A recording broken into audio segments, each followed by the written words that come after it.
Bien, bonjour à toutes et à tous. Excusez-nous pour ce petit retard.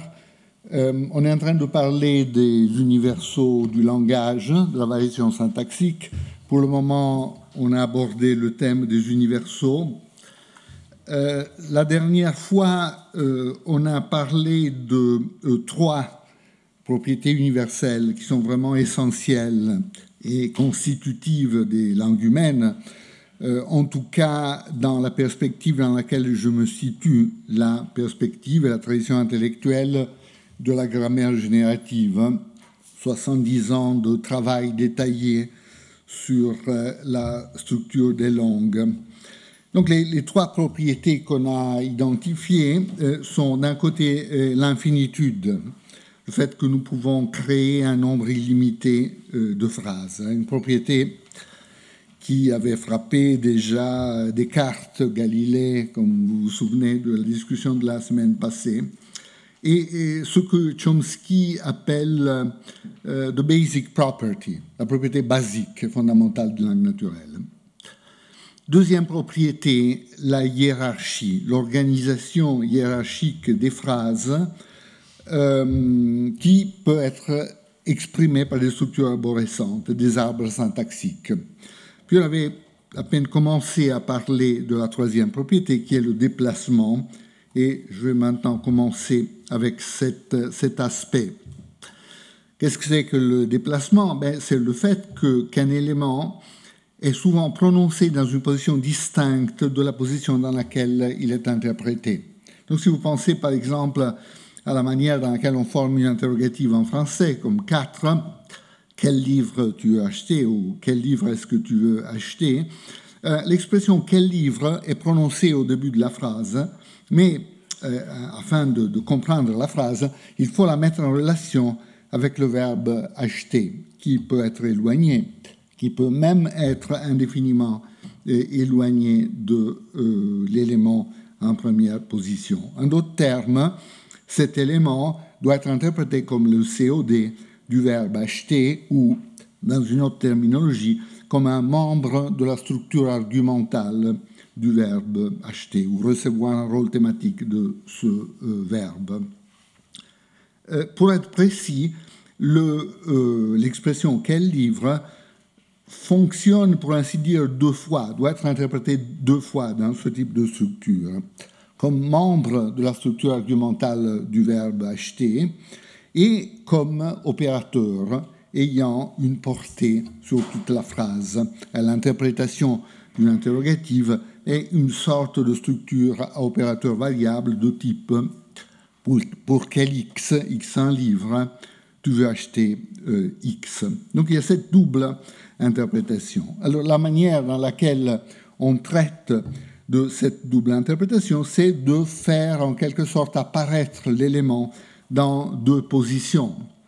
Il y aura une représentation abstraite de la phrase, comme en 5a, où quel livre se trouve en position objet, il reçoit le rôle thématique approprié, etc.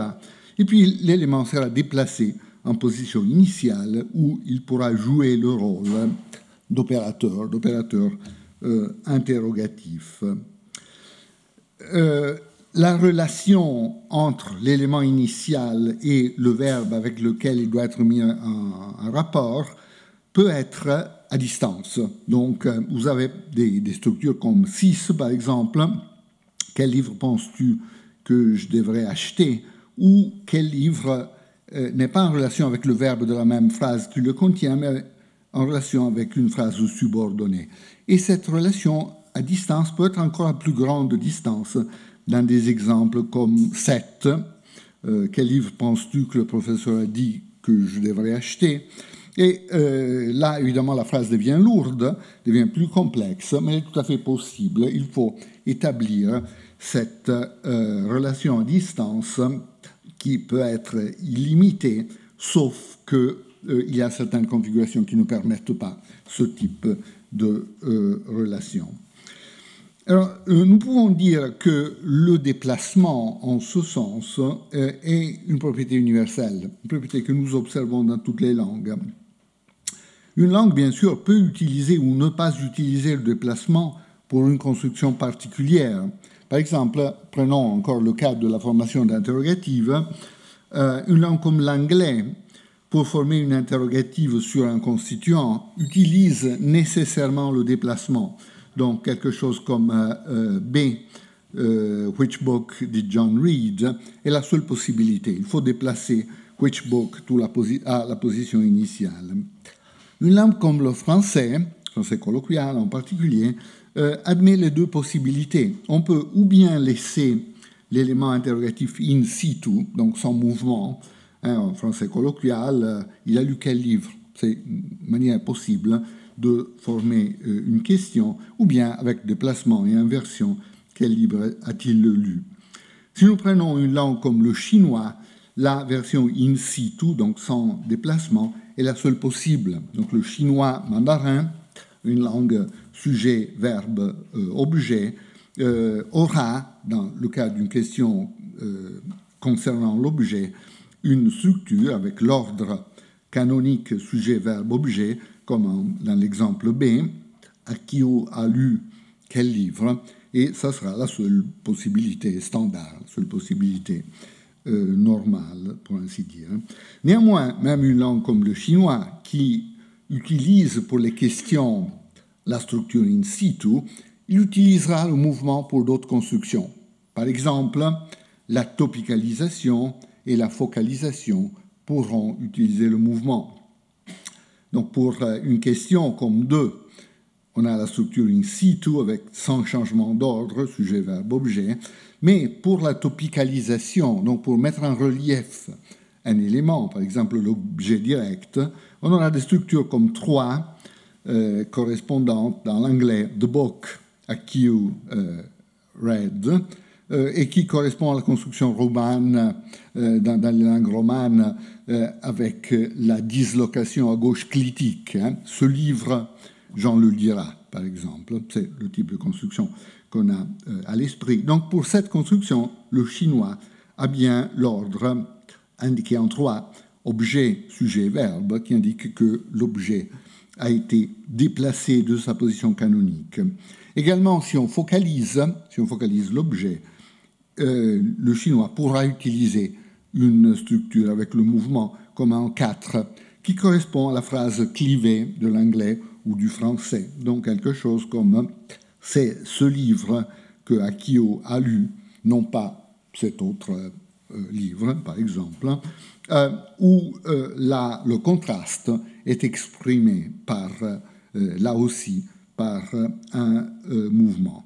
Donc, au mieux de nos connaissances actuelles, toutes les langues utilisent le déplacement dans quelques constructions grammaticales. Il peut y avoir variations, évidemment, comme on a vu, mais toutes les langues font quelques utilisations du mouvement. Comment exprimer le mouvement? Mouvement ou déplacement, plutôt, on peut utiliser en effet les deux termes souvent de manière interchangeable. Si on regarde un peu l'histoire de la question, on voit que dans les cadres classiques de grammaire générative, les cadres des années 60, 70, 80, théorie standard, standard étendu, théorie du gouvernement liage, la construction de la structure et le mouvement étaient traités par deux règles distinctes, deux types de règles distinctes.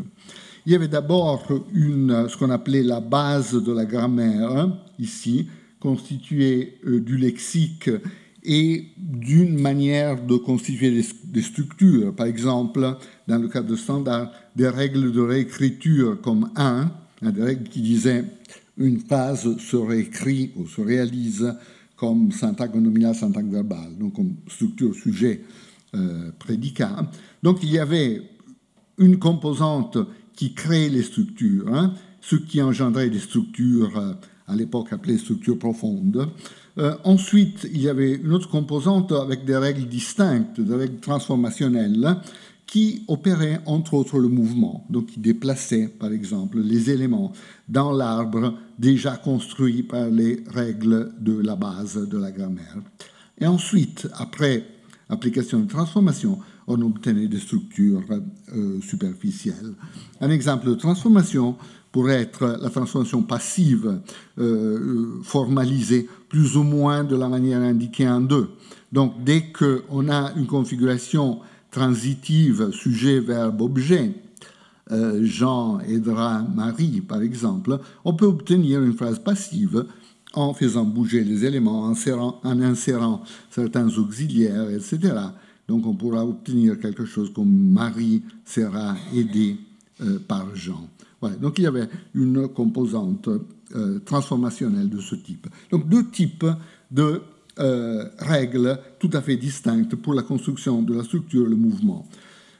Mais il y avait une série de problèmes avec cette manière de voir les choses, en particulier le linguiste américain Joseph Emmons avait observé déjà dans sa thèse au début des années 70 qu'un noyau central des transformations de déplacement était conservatrice de structure, structure preserving en anglais. C'est-à-dire, les structures créées par les transformations n'étaient pas différentes des structures créées par les règles de l'écriture, par la base. Donc, par exemple, le passif crée une configuration de type sujet-prédicat, de toute manière, syntagme nominal, syntagme verbal. Donc, on pouvait et on devait se poser la question de pourquoi 2 types de règles complètement distinctes donnaient lieu à des structures identiques, fondamentalement.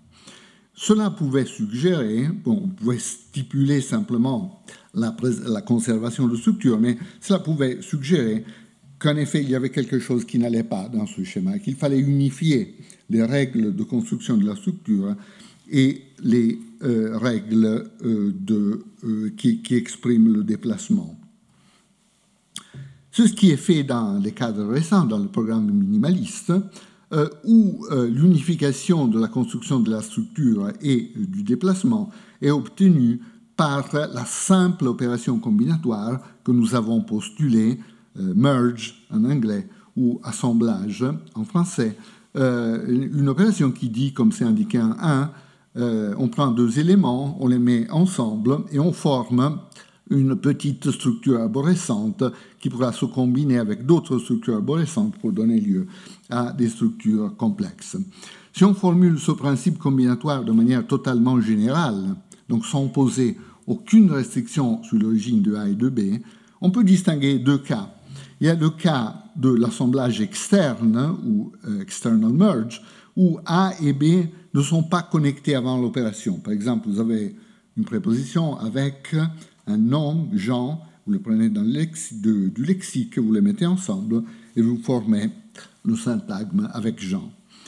Ou bien, on peut avoir un assemblage interne, c'est-à-dire l'élément A peut être contenu dans B, dans un arbre partiel déjà construit, et on peut toujours l'assembler avec B. En d'autres termes, on peut penser à ces 2 cas d'assemblage. L'assemblage externe, A et B sont séparés avant l'application de l'opération et ensuite on crée la structure AB, ou bien l'assemblage interne. A fait déjà partie de B, mais on le prend et on l'assemble avec B pour obtenir ce type de structure, où il y aura 2 occurrences de A, l'occurrence originaire, pour ainsi dire, et la nouvelle occurrence qu'on aura assemblée avec l'élément B. L'occurrence originaire est ce qu'on appelle la trace du mouvement. Typiquement, les traces ne sont pas prononcées, mais on verra qu'il y a quelques exceptions, et en tout cas, elles participent à la caractérisation de la forme et de l'interprétation de la structure. Voilà ici un exemple concret d'assemblage interne. Donc on part d'une structure déjà créée par l'assemblage, comme tu veux acheter quel livre, par exemple. Voilà notre B qui est toute la structure et notre A qui est simplement le syntagme objet direct quel livre.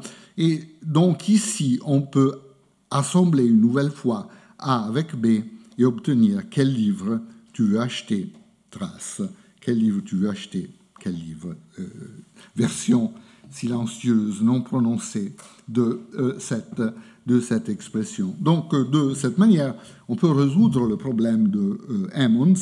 Le mouvement est conservateur de structure parce que c'est un cas particulier de l'opération fondamentale de création de structures, l'assemblage. Il y a eu beaucoup de débats dans les décennies, dans les dernières décennies en linguistique formelle, sur la question de l'existence d'un processus particulier pour le mouvement. Est-ce qu'on a besoin d'une règle particulière pour le mouvement, ou bien c'est un cas particulier de quelque chose dont on a déjà besoin? Les cadres classiques de grammaire générative, comme j'ai dit, donnaient une réponse positive. Oui, il y a des opérations spécifiques pour le mouvement, transformation de mouvement, move alpha dans certains cadres, etc. En tout cas, quelque chose de spécifique. D'autres cadres formels inspirés de la grammaire générative ou voisins de la grammaire générative, comme la lexical functional grammar, generalized phrase structure grammar, head-driven phrase structure grammar, certaines versions, plusieurs versions de la grammaire catégorielle, par contre, ne postulent pas des opérations spéciales pour le mouvement. Le minimalisme, comme on a vu, arrive aussi à la conclusion qu'il ne faut pas postuler une opération spéciale pour le déplacement, qui peut être vue comme un cas particulier de la construction de la structure par l'assemblage. Ces questions techniques ont été longuement débattues, mais évidemment, il faut être précis, donc il faut les poser, mais on ne doit pas perdre de vue le point essentiel. Le point essentiel est que dans les langues naturelles, un élément est parfois prononcé dans une position distincte de la position où il est interprété, et le cas des questions à partir duquel on a présenté ces considérations est tout à fait évident en ce sens. Donc, quand on parle de déplacement, on se réfère à cette propriété. Et n'importe quel cadre théorique a besoin d'une manière d'exprimer une dépendance entre positions. Par exemple, la dépendance entre un élément interrogatif prononcé au début et le verbe avec lequel il doit être mis en relation. Il est simplement inévitable, si on traite la langue naturelle, de pouvoir exprimer ces propriétés. Voilà, parfois, quand on présente ces propriétés, l'assemblage externe, l'assemblage interne, on donne l'impression qu'on parle d'un jeu formel qui est totalement indépendant et totalement séparé de toute question de sémantique, toute question de sens. Mais c'est une impression qui n'est pas correcte. En effet, ces opérations formelles sont immédiatement utilisées pour exprimer certaines propriétés sémantiques. Il y a une division du travail claire entre les deux cas de l'assemblage. L'assemblage externe crée des configurations pour l'expression de propriétés de la sémantique argumentale. Qu'est-ce que c'est que la sémantique argumentale? C'est la sémantique qui concerne le fait que quand nous parlons, nous présentons des petites scènes, pour ainsi dire, des scènes avec un certain nombre de participants. Un participant, Jean est tombé, 2 participants, Jean a vu Marie, 3 participants, Jean a donné un livre à Marie, peut-être plus. En tout cas, il y a ces petites scènes qui expriment des structures argumentales associées au verbe. L'assemblage externe est l'opération d'assignation des rôles thématiques, d'assignation des rôles argumentaux aux éléments. Donc, par exemple, un verbe est assemblé de manière externe avec un nom, et ceci donne une configuration verbe-objet, fondamentalement. Par contre, l'assemblage interne crée des configurations pour l'expression d'autres propriétés sémantiques, la sémantique de portée-discours, ainsi dit. Qu'est-ce que c'est? Bon, il y a des opérateurs qui doivent avoir une portée, qui doivent pouvoir être capables de lier une variable dans certains domaines. Il y a des propriétés liées à l'échange informationnel, comme la topicalité, mettre en relief un certain élément, par exemple, et faire un commentaire sur cet élément. Le focus, qui exprime un contraste, typiquement, etc. Et donc, toutes ces propriétés, ainsi dites de portée-discours, sont typiquement exprimées par les langues naturelles par l'assemblage interne ou déplacement, comme nous l'avons caractérisé. Comme j'ai dit, dans une structure qui a subi un déplacement, il y a deux occurrences d'un même élément. Par exemple, dans la phrase du départ, une question en français, comme un B, quel livre est-ce que tu veux acheter? Il y a en effet deux occurrences de l'expression quel livre, l'une associée au verbe duquel il reçoit le rôle thématique et l'autre dans la position distante d'opérateur qui lit une variable. Comme je disais, les traces normalement ne sont pas prononcées, mais elles sont visibles au calcul mental qui détermine la forme et l'interprétation de la structure. Réfléchissons un instant à un exemple que nous avons discuté la semaine passée, ayant à voir avec les propriétés de coréférence. Vous vous souvenez, on a des pronoms et des noms. Dans certaines configurations, ils peuvent se référer au même individu. Dans d'autres configurations, ceci n'est pas possible. Donc on avait discuté des exemples comme deux. Près de Jean, il a vu un lion. Là, on réfléchit un instant à l'interprétation de cette phrase. Là, il est clair pour l'utilisateur humain que le pronom ne veut pas se référer à Jean. N'est-ce pas? Dans cette phrase, il doit se référer à Pierre, quelqu'un dont on a parlé avant. Vous vous souvenez peut-être que ChatGPT avait donné une autre réponse. Il avait dit, c'est possible. Et on va revenir sur cette question. Maintenant, pourquoi le pronom « il » ne peut pas se référer à Jean dans cette configuration?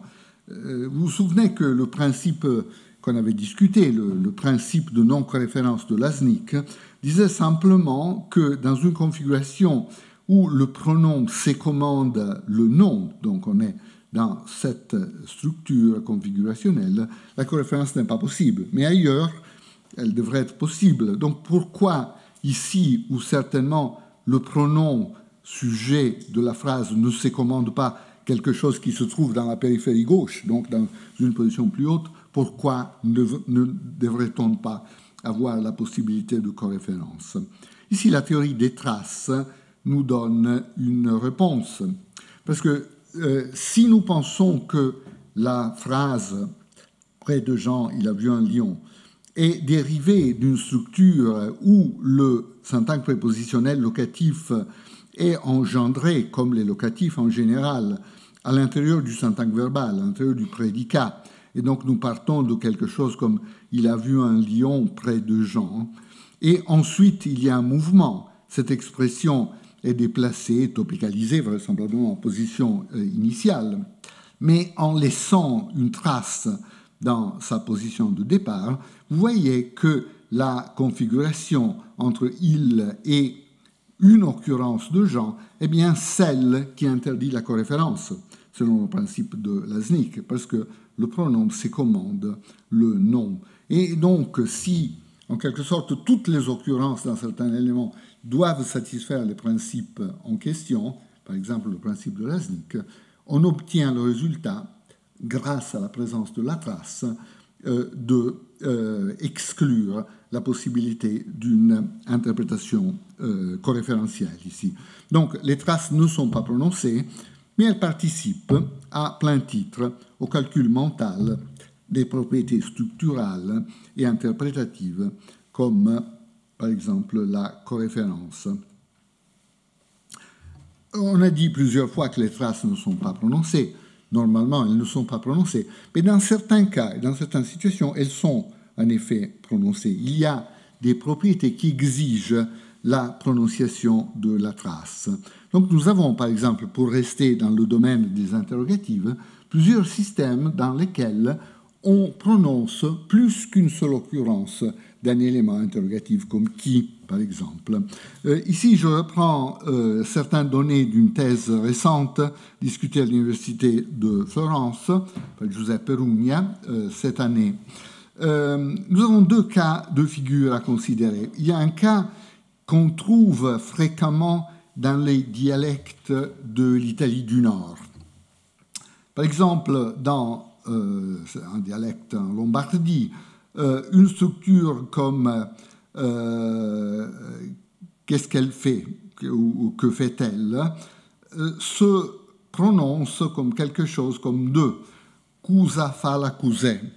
Donc, vous avez un élément, une occurrence de l'élément WH, quoi, fait-elle, quoi, agglutiné au verbe être. Donc, quoi fait-elle, quoi est, quelque chose comme ça. Ça serait le correspondant exact de ce type de structure. Donc, il y a une occurrence haute, une occurrence basse, agglutiné au verbe être. Ça, on le trouve fréquemment dans des variétés dialectales, en Italie et ailleurs, bien sûr. Le deuxième type de construction discuté par Rugna est une construction bien connue dans des variétés colloquiales de plusieurs langues germaniques. Ce n'est pas des faits que vous trouvez dans les grammaires de référence de l'allemand, du néerlandais, par exemple, mais qui sont tout à fait utilisés dans l'utilisation colloquiale de la langue. Donc vous avez quelque chose comme 4, par exemple en allemand, à la place de dire quelque chose comme « qui penses-tu qu'elle aime ?» on a cette structure « qui penses-tu qui elle aime ?» ou avec un autre élément WH, on aurait ce genre de choses. Donc vous voyez la différence par rapport à la structure italienne ou des dialectes de l'italien, que là vous avez des phrases simples, ici vous avez des phrases complexes, où la deuxième occurrence de l'élément WH, de l'élément interrogatif, est à la périphérie de la phrase subordonnée de laquelle on va sortir l'élément en question. On trouve ça en allemand, certaines variétés d'allemand colloquial, de néerlandais colloquial, d'autres langues germaniques comme l'afrikaans, par exemple, parlé en Afrique du Sud, admettent avec un peu plus de liberté ce genre de configuration. Donc, qu'est-ce qui se passe ici? Pourquoi les traces normalement ne sont pas prononcées, mais elles sont prononcées dans ces configurations? On peut dire que dans la situation normale, les traces ne sont pas prononcées à cause d'un principe d'économie qui fait qu'une seule occurrence d'un élément est prononcée dans la structure. Les autres occurrences sont totalement récupérables pour l'interlocuteur à partir de l'occurrence prononcée. Elles sont identiques, donc il suffit de les prononcer une seule fois. Donc vous avez une représentation mentale comme un en français, quel livre penses-tu, quel livre qu'il faudrait lire, quel livre, qui est prononcé simplement comme un B. Quel livre penses-tu qu'il faudrait lire? Les occurrences plus basses de l'élément quel livre étant silencieuses, n'étant pas prononcées à cause de ce principe d'économie tout à fait naturel. Mais dans certaines configurations particulières, il peut y avoir des raisons qui prévalent sur le principe d'économie. Et ces raisons peuvent être de plusieurs natures. Par exemple, on peut avoir des raisons de nature morphophonologique. Dans les dialectes de l'Italie du Nord, discutés par Rugna, Manzini, Savoia, etc., l'occurrence basse de l'élément WH est agglutinée à une occurrence de la copule, du verbe être, qui probablement fonctionne dans ces structures comme un marqueur de focus. Et la dissimilarité formelle entre la copie, la version haute, disons, la version basse de l'élément interrogatif, vraisemblablement suffit à bloquer le principe d'économie. Comme elles sont différentes, il faut prononcer les deux. Donc vous avez cusa fa la cusè, avec les deux éléments prononcés différemment. De manière analogue, dans beaucoup de langues, on peut topicaliser ou focaliser un verbe en le déplaçant en position initiale dans la forme infinitive. Mais la trace, la racine verbale, reste prononcée afin de pouvoir associer à cette racine la morphologie flexionnelle appropriée.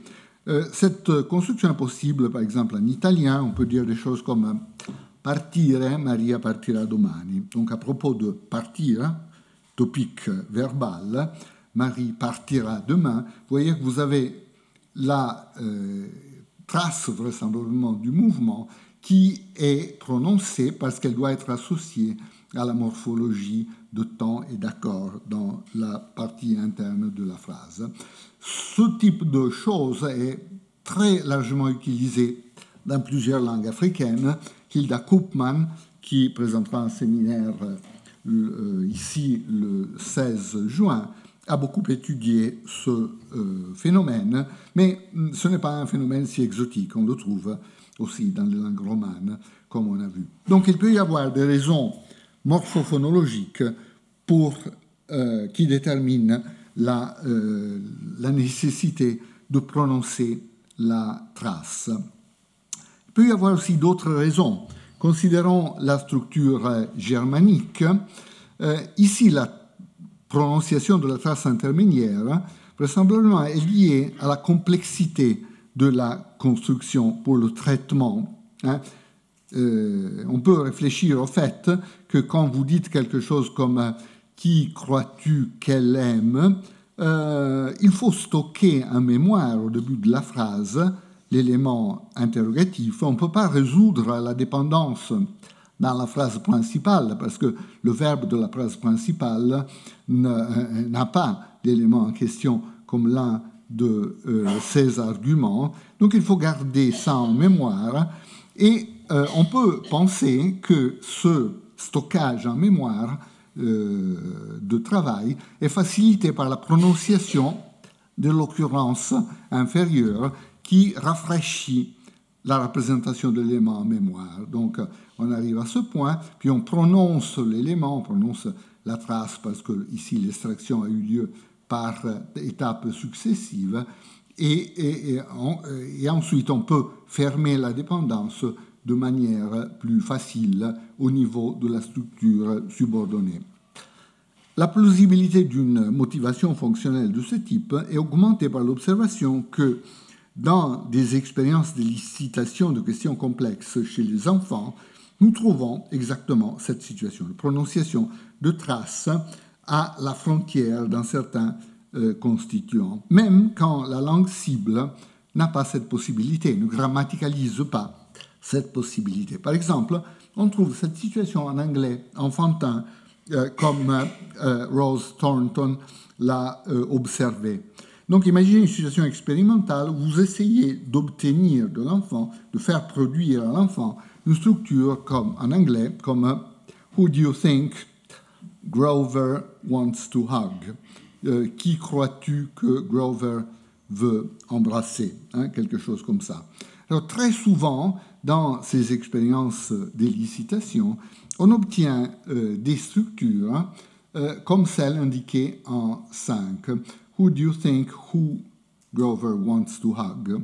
Avec une copie de l'élément WH à la périphérie de la structure subordonnée. Donc, vraisemblablement, c'est une procédure naturelle que l'enfant utilise, même s'il n'a jamais entendu ce type de structure, par exemple en anglais, parce qu'elle facilite le traitement.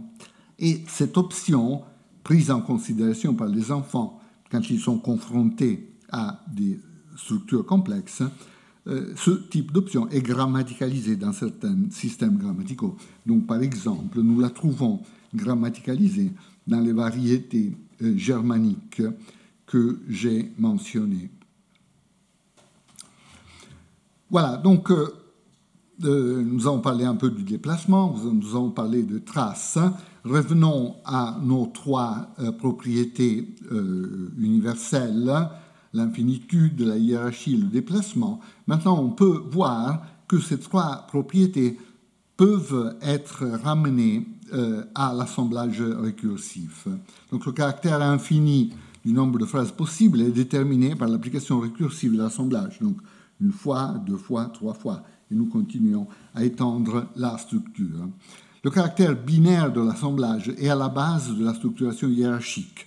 Donc, supposons que vous voulez construire un énoncé avec 5 mots, 6 mots. Si l'assemblage est binaire, vous ne pouvez pas les assembler tout ensemble en même temps.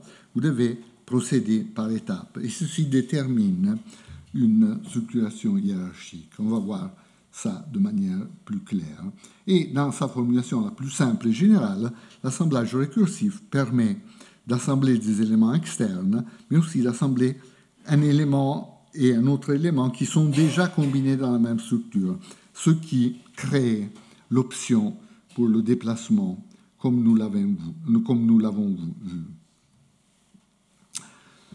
Voilà, donc on a parlé de branchement binaire.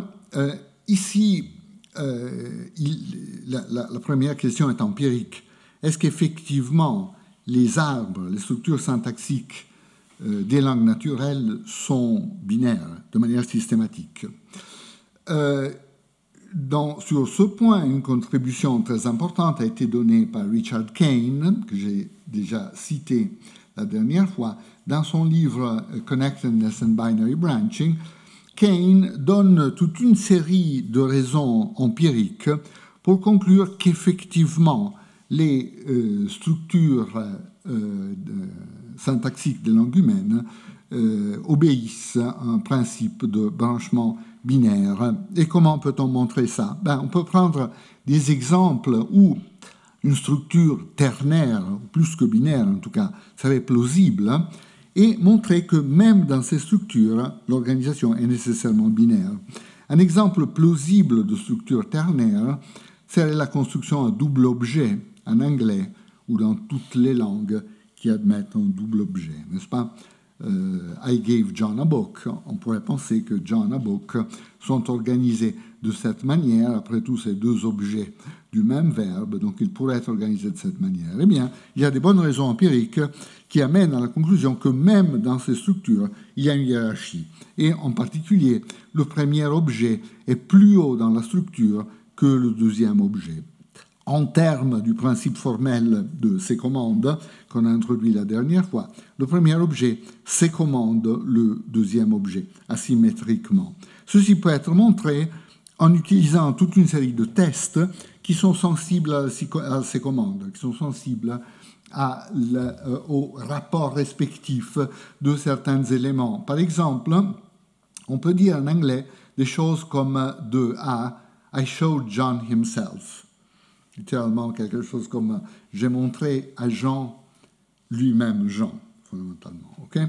Où le premier objet lit l'élément anaphorique, l'élément réflexif dans la deuxième position. Mais on ne peut pas avoir le contraire. Donc, I showed himself John ne serait pas bien formé.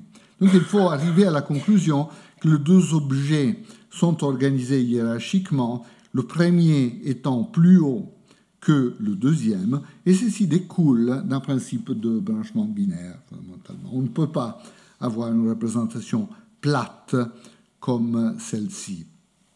Kane donne dans son livre plusieurs arguments pour ce type de conclusion, et la chose a été longuement discutée, évidemment, dans les décennies qui ont suivi la publication du livre de Kane. Maintenant, évidemment, l'argument empirique est décisif. Il ne faut pas oublier que la linguistique est une science empirique, c'est-à-dire une science où on essaye de décrire un objet réel, le langage. Et donc, il est fondamental, on ne peut pas décider a priori si le langage va avoir ou ne peut pas avoir une certaine propriété. C'est exactement comme la physique. Il faut prendre acte de la nature de l'objet qu'on essaye de décrire, on formule des hypothèses, on essaye de les falsifier, etc. Néanmoins, une fois qu'on a établi une certaine propriété, par exemple le binarisme de structure, on peut se poser la question pourquoi c'est comme ça? Pourquoi les structures sont nécessairement binaires et non pas ternaires ou encore plus complexes. Ici, une réponse possible peut être donnée par un certain type d'argumentation qui est typique à l'intérieur du programme minimaliste. C'est-à-dire, on peut penser qu'en général, le langage choisit les moyens les plus simples pour obtenir certains buts. Et en particulier, on peut penser que l'assemblage binaire est la plus simple opération combinatoire compatible avec les nécessités expressives du langage. Et qu'est-ce que cela veut dire? En effet, on peut essayer de penser à l'assemblage comme un petit dispositif input-output, donc une petite machine qui reçoit des structures et qui donne un output, l'ensemble constitué par les structures en question. Donc si on raisonne de cette manière, l'assemblage unaire, évidemment, serait le plus simple, le mécanisme le plus simple, mais il n'aurait pas la capacité de faire ce que le système combinatoire humain doit faire, combiner des mots. Évidemment, là, ce mécanisme ne pourrait que prendre un mot en entrée et restituer ce mot en sortie, ce qui ne nous amènerait pas très loin. Par contre, l'assemblage binaire a la possibilité de combiner deux choses. Et l'assemblage binaire est aussi le type d'assemblage plus simple parce qu'un assemblage NR serait plus compliqué parce qu'il aurait besoin de n cases de mémoire à l'intérieur du dispositif pour fonctionner. Donc l'assemblage binaire, on peut dire, est la forme la plus simple possible de l'assemblage pour obtenir certains résultats expressifs, comme le fait de combiner les mots. Donc on peut dire que si l'assemblage binaire est la forme la plus simple de l'assemblage, alors nécessairement les structures seront binaires. C'est pas parce qu'elles sont toujours obtenues par cette opération qui a la caractéristique de toujours prendre deux éléments en entrée et de former une structure en sortie. Donc il y a l'argument empirique, l'argument de Kane et des autres qui ont travaillé sur la question. Il y a la possibilité de réfléchir à les causes de cet état de choses. Et il y a d'autres réflexions qui peuvent être suggérées par cette manière de formuler les problèmes. Ici, je voudrais citer un article récent de Chris Collins qui souligne le fait qu'un système ayant le branchement binaire présente des avantages en termes d'apprenabilité. Donc, un système avec le branchement binaire, en quelque sorte, facilite la tâche à l'enfant qui doit apprendre la langue. Considérez la situation de l'enfant qui doit apprendre la langue. Il entend des phrases de 3, 4, 5, 6 mots, évidemment. Il doit associer un arbre à chacune de ces phrases afin de l'interpréter de manière appropriée. Alors, l'observation que Collins fait est qu'un système de branchement binaire permet un beaucoup plus petit nombre d'arbres associés à chaque séquence de mots par rapport à un système beaucoup plus libre comme l'assemblage NR. L'exemple qui est donné ici par Chris Collins est des phrases de 4 mots. Donc, supposons des mots comme X, Y, Z, W.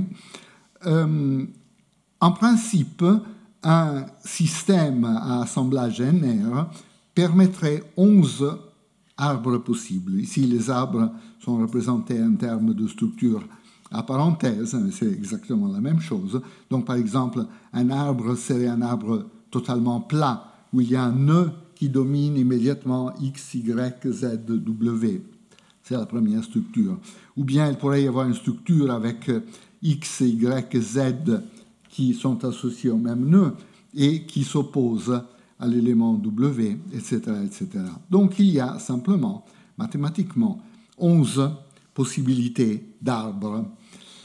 Par contre, si on adopte un système à assemblage binaire, ces options se réduisent à 5 seules possibilités. Donc, par exemple, la première n'est pas compatible avec l'assemblage binaire parce qu'un arbre plat de ce type n'est pas compatible. La deuxième n'est pas compatible non plus. La troisième, elle est compatible avec l'assemblage binaire parce que vous mettez ensemble deux éléments et puis l'entité créée est mise ensemble avec un autre élément et puis l'entité créée est mise ensemble avec un autre élément. Donc ça, c'est compatible avec l'assemblage binaire, mais pas d'autres cas. Et si on considère des situations avec un nombre de mots plus grand, on voit tout de suite que le nombre d'arbres possibles dans un système avec l'assemblage NR croît beaucoup plus rapidement que le nombre d'arbres possibles avec un assemblage binaire. Donc, par exemple, nous avons vu le cas de 4. 11 arbres possibles pour l'assemblage NR et seulement 5 pour l'assemblage binaire. Puis on arrive, par exemple, supposons à Dimont, où il y a plus que 100 000 arbres possibles pour toute phrase de Dimont avec l'assemblage NR, et seulement un peu moins que 5 000 arbres possibles avec l'assemblage binaire.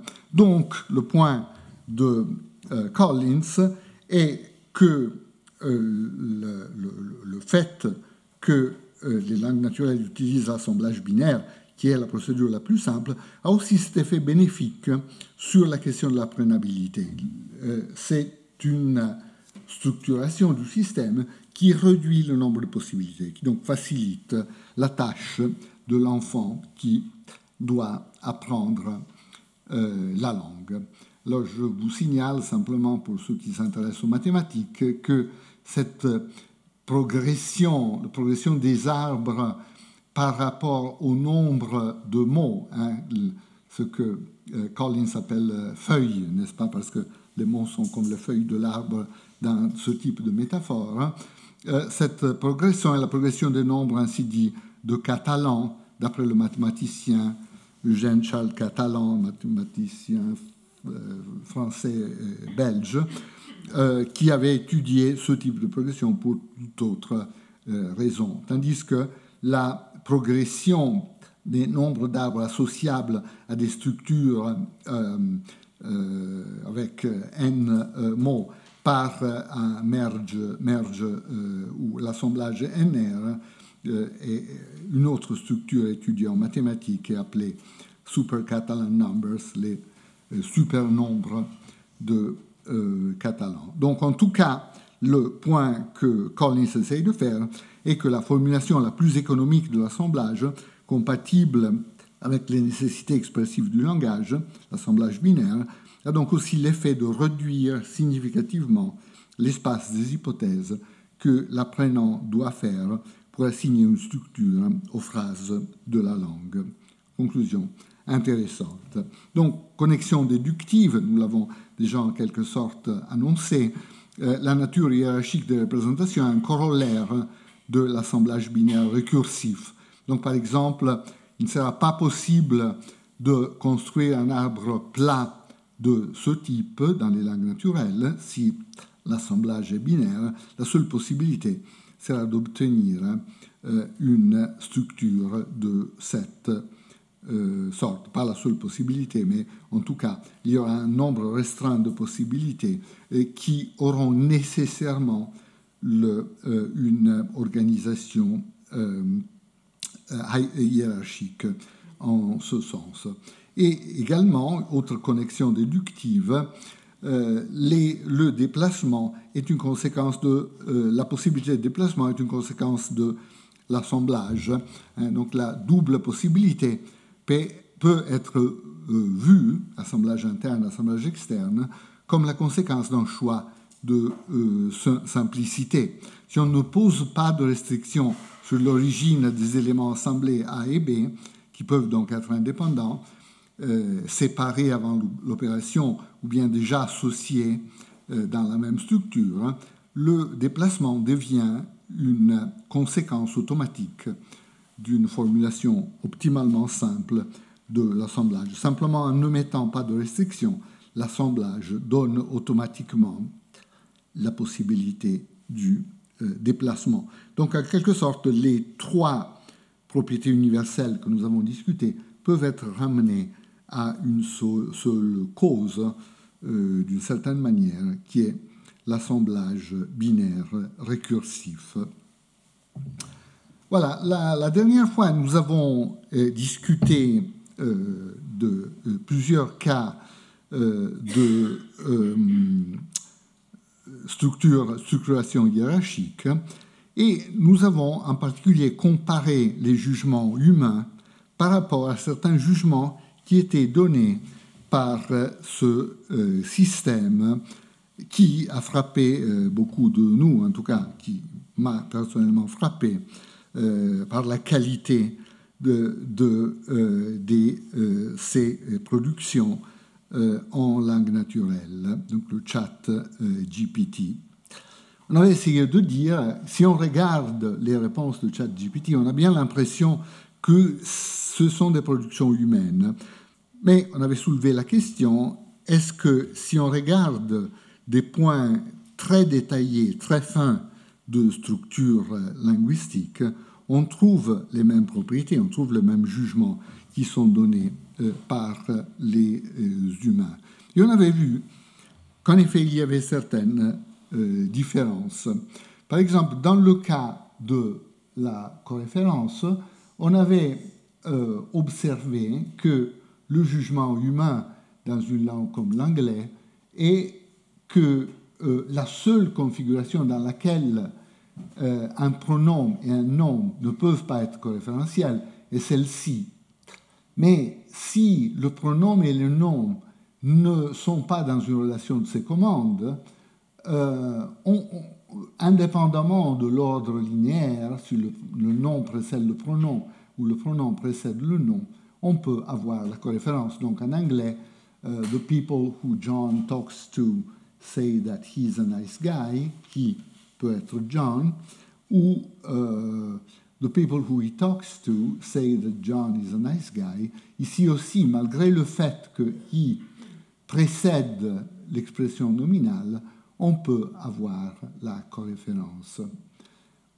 On avait posé la question à ChatGPT pour voir ce qui se passait, et le résultat avait été une généralisation différente, c'est-à-dire le système artificiel avait mis ensemble les deux cas où le pronom précède le nom, indépendamment de la structuration hiérarchique, et avait dit que non, la coréférence n'est pas possible dans ces deux cas. La coréférence est uniquement possible dans les cas où le nom précède le pronom, indépendamment de la structuration hiérarchique.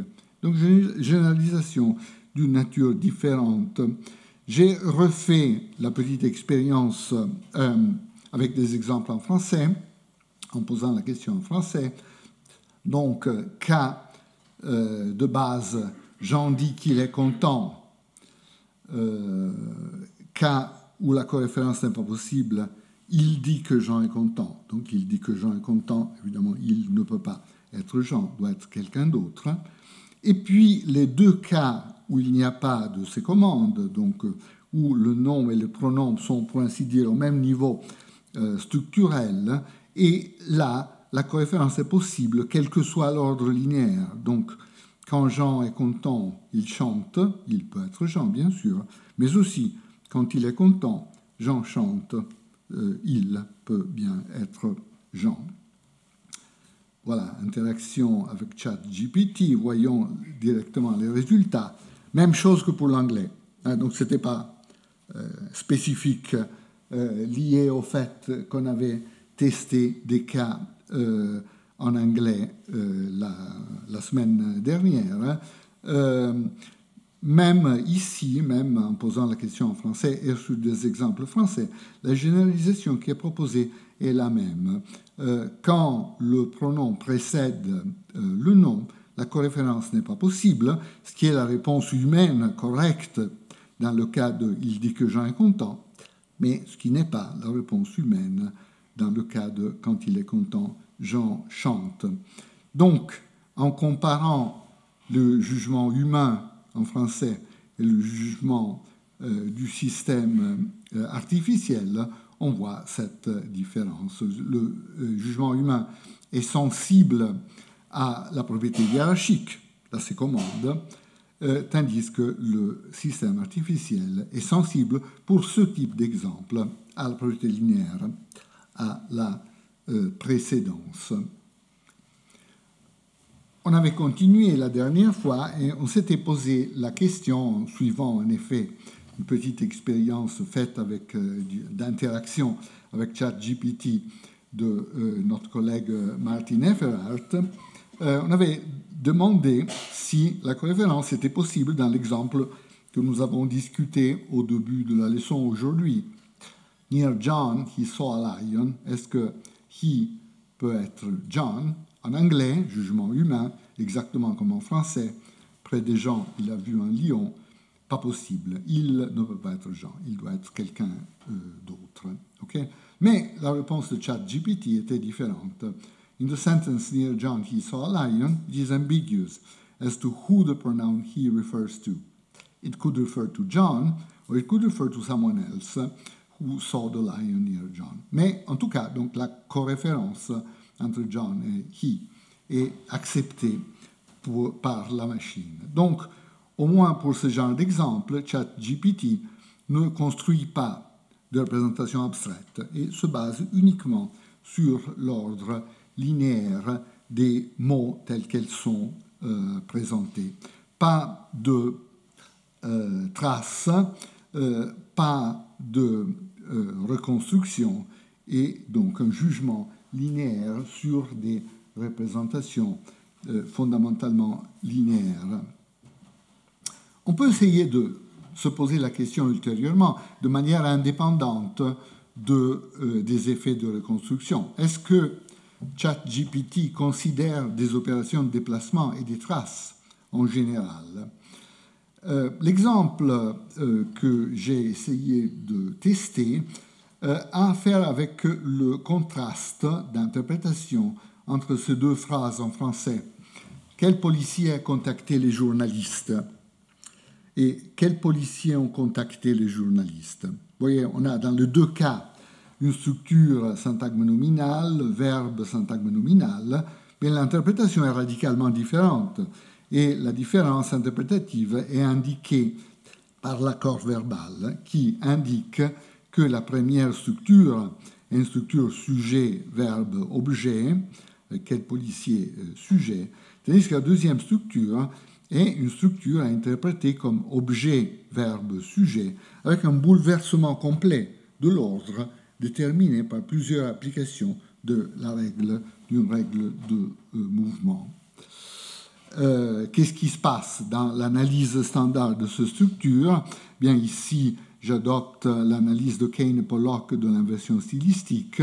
Donc, pour la première phrase, quel policier a contacté le journaliste, on part d'une représentation où quel policier est en position sujet, où il déclenche l'accord de l'élément verbal qui sera au singulier dans cette structure.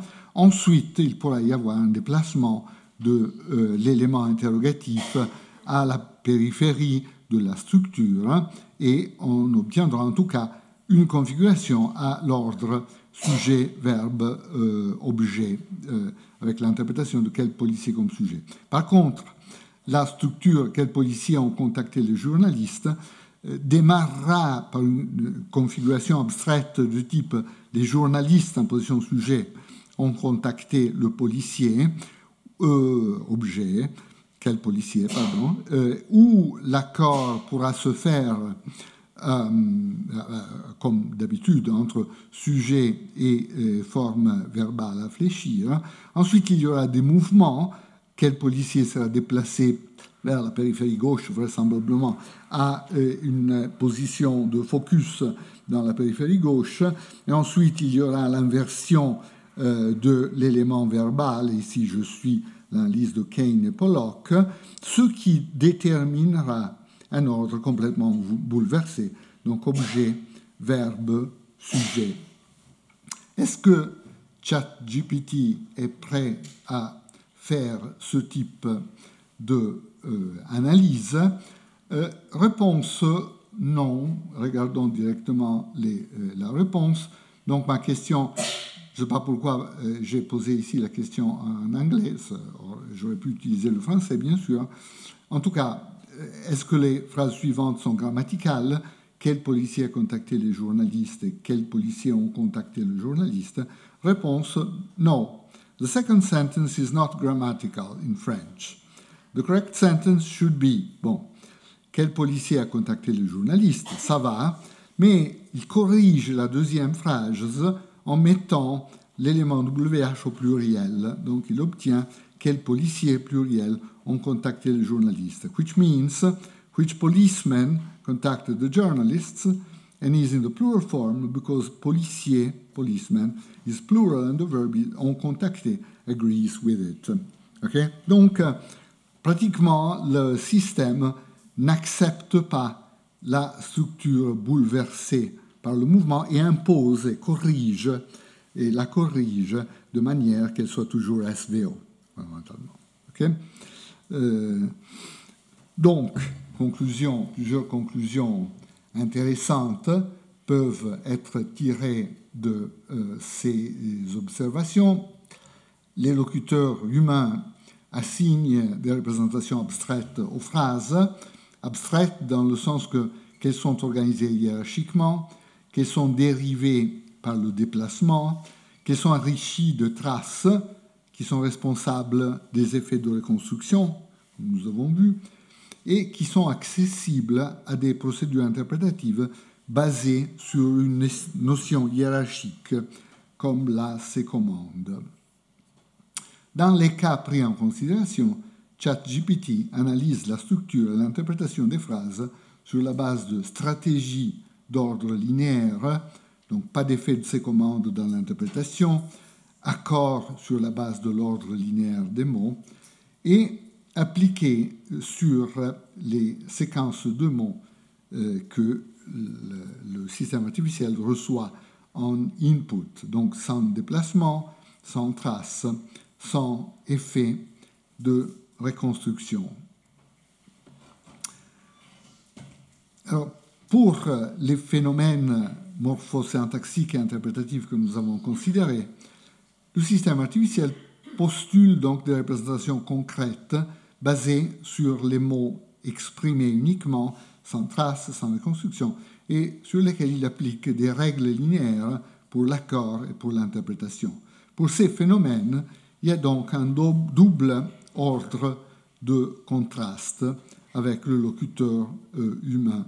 Donc l'humain a des règles hiérarchiques et des représentations abstraites. La machine a utilise des règles linéaires et travaille avec des représentations concrètes dans le sens que nous avons défini. Alors, étant donné la qualité remarquable des textes engendrés en langue naturelle,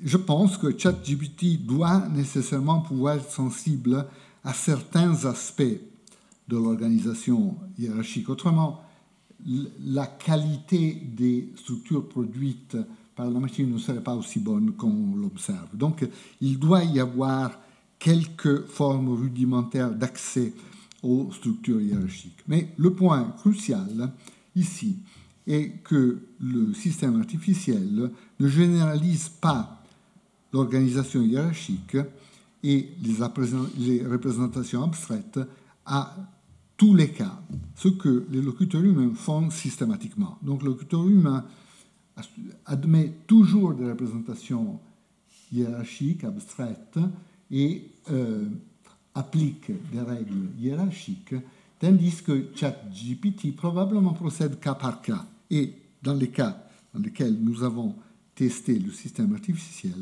nous avons obtenu un résultat qui montre clairement qu'il opère avec des règles de représentation qui sont différentes par rapport aux règles et aux représentations de l'utilisateur humain. Voilà, je vais très vite introduire le prochain argument dont on parlera vraiment la prochaine fois. Entre autres, le cours et le séminaire n'auront pas lieu vendredi prochain, donc notre prochaine rencontre sera le 16 juin. Voilà, nous avons beaucoup parlé d'invariance jusqu'ici. L'invariance est un élément constitutif du langage naturel, nous l'avons vu. Certaines propriétés fondamentales sont constantes à travers les langues. Elles sont vraiment très, très profondes, elles sont liées aux mécanismes très, très basiques du langage. Les trois propriétés en particulier que nous avons discutées ont ces caractéristiques. Mais il y a l'autre aspect, évidemment. Les langues varient aussi, varient à tous les niveaux de représentation, varient dans la phonologie. Les sons sont très différents d'une langue à l'autre. La morphologie est différente. La syntaxe est différente, la sémantique, la pragmatique peuvent être significativement différentes. Donc, le problème se pose de représenter de manière cohérente et efficace les deux pôles distincts de l'invariance et de la variation linguistique. Alors, cette dialectique est exprimée dans la tradition intellectuelle dans laquelle je me situe par les deux notions de grammaire particulière et de grammaire universelle. Et ces deux notions ont évolué significativement dans les dernières décennies. Je vais vite parler des deux concepts de grammaire particulière et grammaire universelle dans les modèles des années 50, 60 et 70. Et puis, je parlerai la prochaine fois de la révolution introduite par la théorie des paramètres. Donc, dans les cadres très traditionnels de grammaire générative, tout était axé sur la notion de grammaire particulière. Donc, l'idée était que chaque langue a sa propre grammaire générative, donc formelle, précise, qui est un système de règles spécifiques et particulières de la langue. Donc, il y a la grammaire du français, la grammaire de l'italien, la grammaire dans certains dialectes de l'italien, la grammaire du chinois, et ainsi de suite. Il y a aussi un système général, celui de la grammaire universelle, et à l'époque, la grammaire universelle était conçue comme une sorte de métathéorie grammaticale, spécifiant le format possible de la règle grammaticale. Donc, la grammaire universelle indiquait quels étaient les types de règles qu'on pouvait trouver dans les grammaires particulières. Par exemple, on peut construire des structures à partir de règles de réécriture qui ont ce formalisme. On peut construire des transformations qui sont capables d'opérer, de produire certaines opérations, et ainsi de suite. Donc, si la grammaire particulière est la théorie d'une langue, la grammaire universelle était considérée une métathéorie grammaticale, donc une théorie de la langue, spécifiant le format possible et certaines conditions générales sur l'application des règles. Le problème principal avec ce type d'approche était lié à son caractère insuffisamment restrictif. La grammaire universelle, conçue de cette manière, définissait trop faiblement les restrictions sur les règles grammaticales possibles.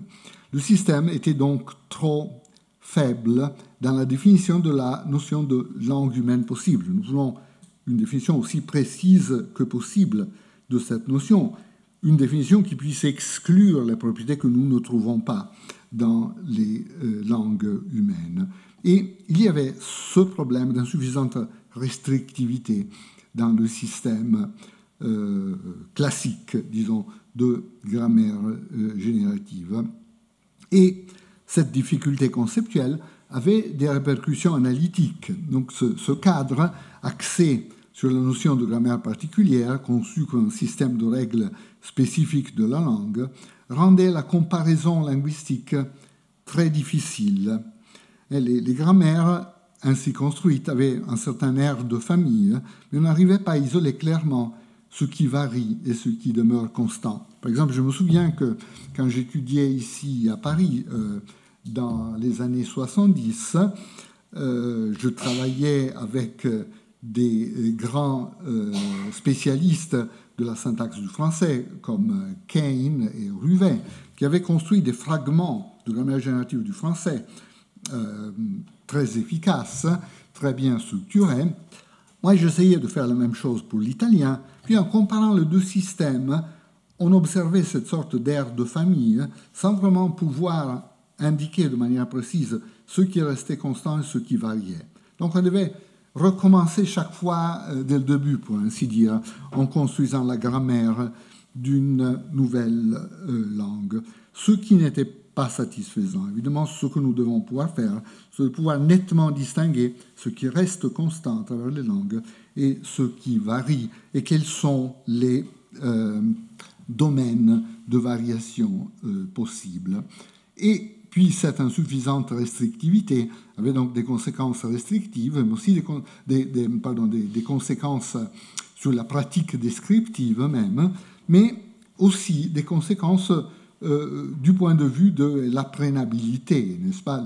L'ensemble trop vaste de possibilités grammaticales laissées ouvertes par ce système déterminait des problèmes majeurs du point de vue d'une théorie de comment l'acquisition du langage a lieu. Comment l'enfant peut-il s'emparer d'un système aussi complexe que la grammaire adulte dans un temps très limité, s'il doit choisir parmi un ensemble très vaste de grammaire possible? Il doit y avoir plus de restrictions, fondamentalement, qui guident l'enfant à considérer certaines hypothèses et à écarter a priori certaines autres hypothèses. Mais ce système axé sur la notion de grammaire particulière n'avait pas ce type de caractéristiques. Vers la moitié des années 70, cette idée de paramètre a été introduite d'abord de manière complètement abstraite. Par exemple, on lit dans cet article de Chomsky, Conditions and Rules of Grammar, cross-linguistically variable conditions can be regarded as parameters that have to be fixed in language learning. Donc on peut penser qu'il y a dans certaines conditions générales des paramètres, donc des points de choix normalement, points de choix binaires qui doivent être fixés sur la base de l'expérience. Donc l'enfant entend certaines données empiriques, les phrases qui sont produites dans sa communauté, et sur cette base, il détermine la valeur de ce système de paramètres. Et à partir de ces indications purement abstraites, on a commencé, dans la deuxième moitié des années 70, à explorer certains cas possibles de paramètres. Le tout premier cas était un cas qui, a posteriori, s'est révélé très peu plausible comme cas de paramétrisation. Je m'en étais occupé, ça avait à voir avec le fonctionnement un peu différent des principes de localité en passant d'une langue à l'autre. Mais il y a eu tout de suite des cas beaucoup plus solides de paramétrisation qui ont été pris en considération, comme le cas du paramètre du sujet nul, et plusieurs cas qui ont été étudiés par Kane dans ses travaux de la deuxième moitié des années 70. Donc toutes ces tentatives d'exploration de la notion de paramètre ont été englobées dans un nouveau système, dans un nouveau cadre, qui est le cadre des principes et paramètres, présenté par Chomsky dans les Lectures on Government and Binding, dont on va parler la prochaine fois, pour voir aussi quels ont été les développements ultérieurs et l'incorporation de ce cadre, de cette notion de paramètre, dans le programme minimaliste. Mais donc on va en reparler la prochaine fois et je vais m'arrêter ici pour aujourd'hui. On fera maintenant une petite pause et ensuite il y aura le séminaire de Emiliano Zaccarella à 11h30.